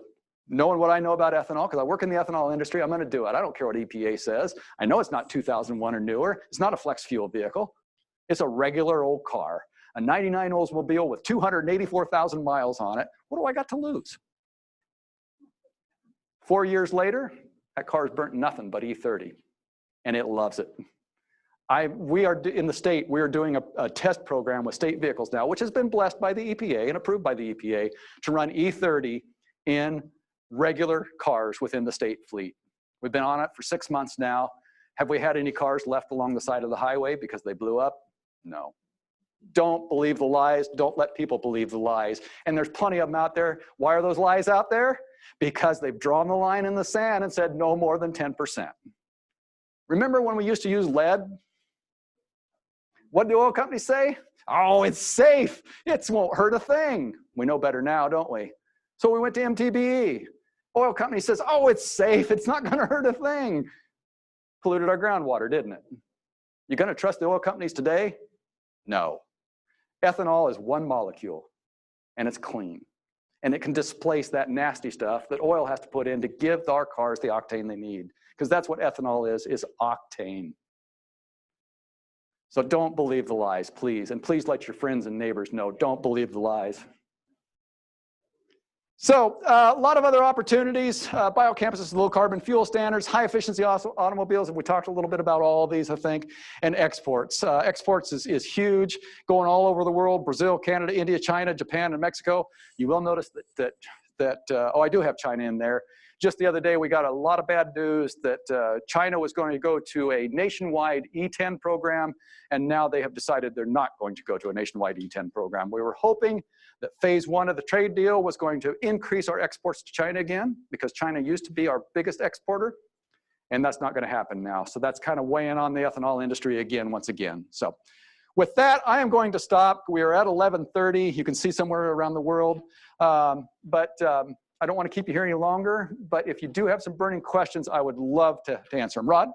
If the country would go to across the board E15 and with that additional requirement for corn, does the country have the capacity to sustain that production every year? Yes. Even if there's severe weather events? Well, you can never farm. There's so many variables, isn't there, that comes in when you farm. Over the average? Over the average, yes.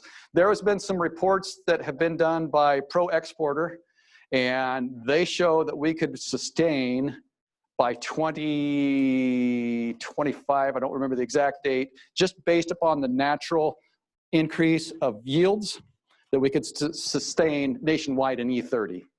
So, yep. Yes, sir. So what could we do, besides talking to help sway a congressman and people in Washington to look more seriously at what's being done here, and that the impacts and where things are going to help pursue or push them along? The best thing Line in the sand, I guess. Right. The best thing you can do is keep that line of communications open with Washington, D.C., your personal line of communications, with our own congressman, with EPA, even with the president on this, because for every paid lobbyist that the ethanol industry has, there's 10 that the oil industry has. They have so much more money to get to this. And it's a shame that it has to come down to lobbyists, because we've got the facts on our side that show it's a clean fuel and it's good for the environment. So that's the number one thing you can do, is just keep that pressure on our congressional delegation and EPA. So, all right, well, thank you very much. It's been great to visit with you all today. Hey, thank Roger for coming. Thank you all for coming. I don't know if the snow's here yet, so you should be all right. But just the evaluation / agenda, just go ahead and leave that. If you wouldn't mind filling that out, leave it there or drop it in the back when you head out. Also, if you're a certified crop advisor, you can sign in for the CCA credits in the back there. With that, I think next week we'll be here. It'll be on insects and diseases. So we'll have Justin McMicken and Tamara Jackson-Zems from UNL talking about crop diseases and some insects from last year, then maybe looking ahead, see what we can worry about this coming year. So with that, again, thanks to Corn Board again for sponsoring today, and we'll be back here next week. Drive safe.